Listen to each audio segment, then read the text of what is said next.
Known for its lush tea farms and fresh-cut flowers, Kenya is working to rapidly expand its billion-dollar horticultural sector to continue to bring quality products abroad, as well as to boost its supply of agricultural staples to meet the currently underserved local demand. But an adequate water supply in Kenya has been a challenge for decades, and some water basins are struggling to support a large part of the country's people, wildlife, and industry. It is therefore essential that critical agricultural catchments are managed jointly among all water users, taking into consideration the needs of smallholder farmers as well as the private and public sectors. The water that flows off the northwestern side of Mount Kenya, for example, is critical to the region's horticultural industry and is also the lifeblood of local wildlife conservancies. As the population and the economy grow, the stresses on Kenya's limited water resources are increasing and will therefore require technical solutions to complement existing government regulations aimed at reducing catchment water risks, conflict, and inefficient use of water. The poor management upstream in the upper catchment causes scarcity of water. The downstream communities, they depend on this water. When it is not flowing downstream, they mobilize themselves and go up to try to find out where the water is being abstracted. And once they do that, then they find you farming, they destroy even your crops. Small-scale agricultural producers make up the majority of Kenya's workforce and cultivate the majority of the country's crops. There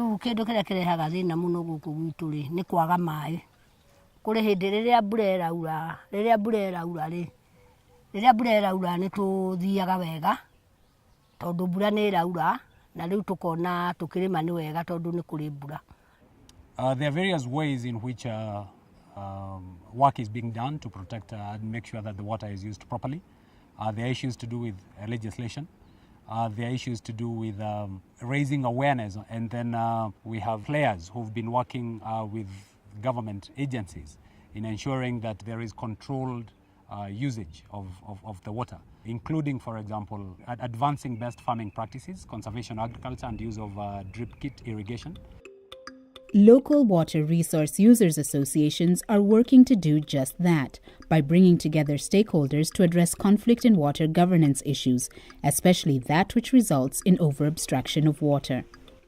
We are empowering our members to store water and to harvest and store water during the rainy season, and also we are sensitizing them on best ways of using water.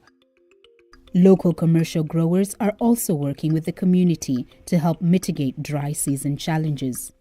We've built water storage. We've also built stone-lined drains around our greenhouses and a lagoon to collect any runoff from rainfall. So that's our mitigation. We've also tried to encourage our neighbours to use drip irrigation. In addition to working with smallholder farmers, other steps must also be taken to ensure successful water management. There are a variety of solutions to mitigate water wastage and the risks in the dry season. These include improving water use efficiency, improving infrastructure such as storage, improving catchment management, making sure that the hydrological processes are working as we want them to work. But ultimately, it's a question of stakeholders coming together and working out solutions. One successful partnership has developed in response to improving water quality around Kenya's Lake Naivasha. The lake's water basin generates about 10% of the country's foreign exchange earnings and accounts for at least 75,000 jobs from its flower and vegetable exports alone. In 2011, the Imarisha Naivasha partnership was created to bring together the area's major horticulture companies, government, and civil society to collectively strengthen water resource management within the Lake Naivasha basin. The initiative was also supported by major international buyers, seeking to ensure that the flowers and vegetables they buy come from environmentally sustainable sources.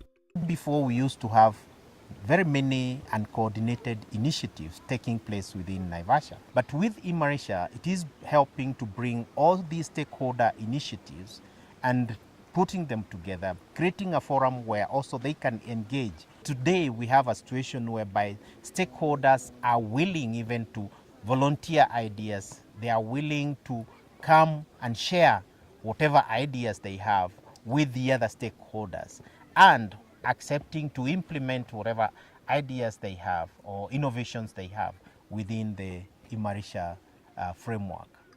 A new collaboration in the Mount Kenya region is building upon Imarisha Naivasha's success with the help of the 2030 Water Resources Group. The group is helping create a public-private civil society platform to address catchment water risks along the northern side of the Iwaasa-Nyiro River. Working in collaboration with local government authorities and water resource user associations, the partnership seeks to collectively manage water use and allocation, strengthen existing institutional frameworks to manage conflicts, and support development of storage infrastructure. Moving forward, partnerships such as those mentioned will be key to ensuring a more water-secure future for Kenya's people, economy, and the environment.